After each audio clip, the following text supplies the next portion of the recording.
بسم الله الرحمن الرحيم. الحمد لله رب العالمين. اللهم صل على سيدنا محمد وآله وصحبه وسلم. Um, Today the subject is to do with um, Islam and mental health.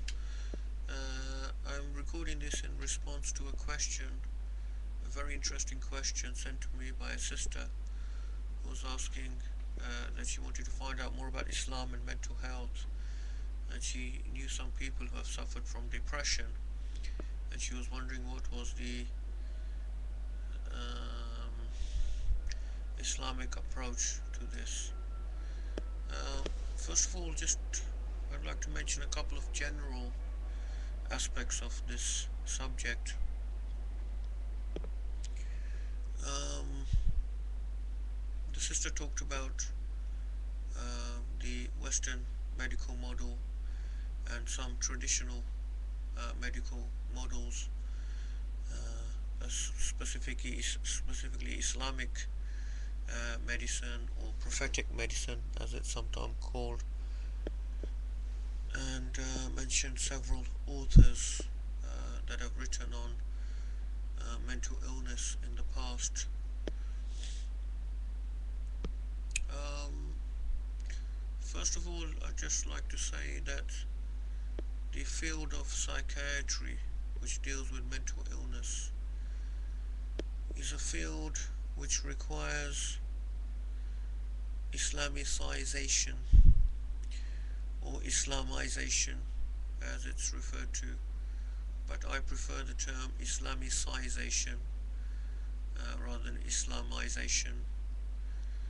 Um, uh, in common with various other fields of human knowledge that are being led in the Western world at the moment. There's a need for Muslim scholars who are who have a deep grounding in the Islamic knowledges and tradition, the Islamic sciences, and also have a deep understanding of current advances in these fields. And there's a need for the light of the Islamic teaching to be thrown upon these current advances in human knowledge. So, for example, in the field of genetics, there are huge progresses being made in the study of genetics, and this is impacting many different fields of human knowledge and sciences,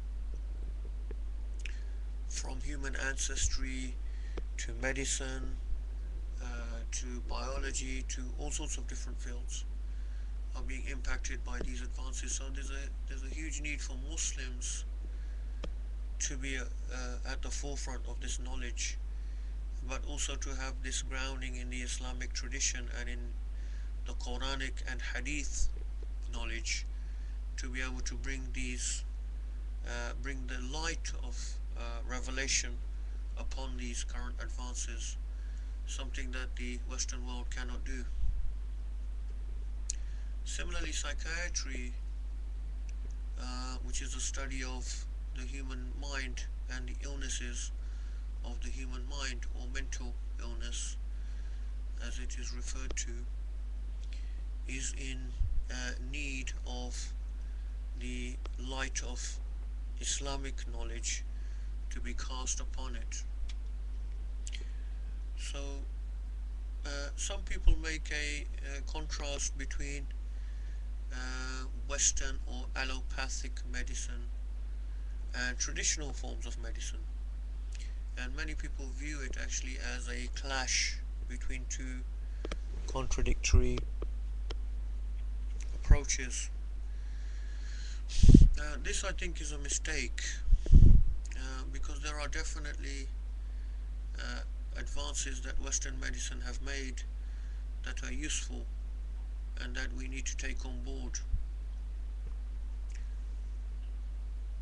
Um, Another aspect to bear in mind is that modern Western medical model was born in the mid 19th century when one of the Rockefeller family, the rich Jewish banking family, one of their members opened the first modern medical school.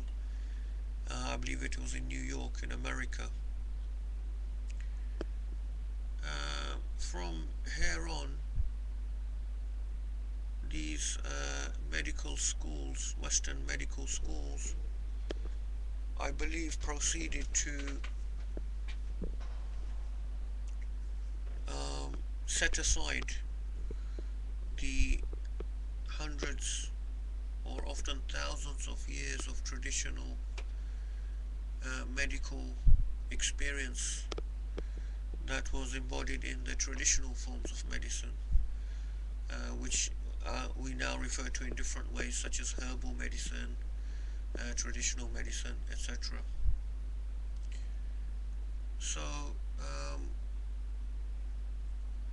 this is another issue where we have to look very carefully at how that vast body of knowledge and experience that had accumulated over centuries and centuries and perhaps thousands of years,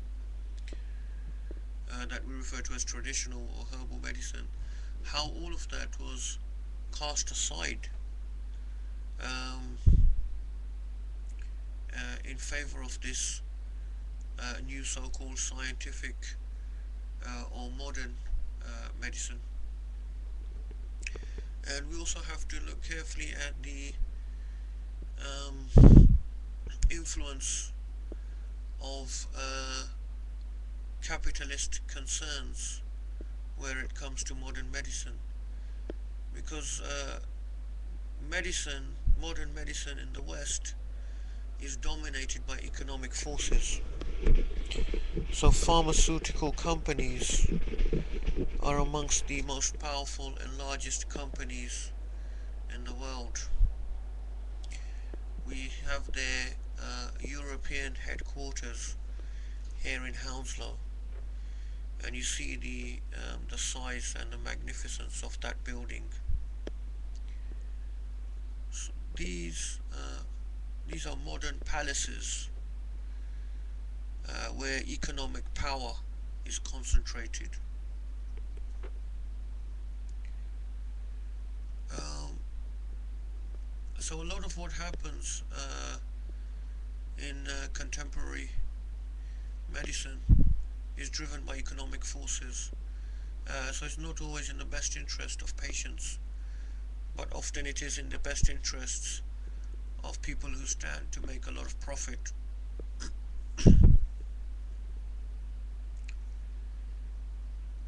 Inshallah, that's all I'll say for today, and we'll continue this topic of specifically looking at depression with regard to psychiatry and traditional Islamic viewpoint in the next or in subsequent dars.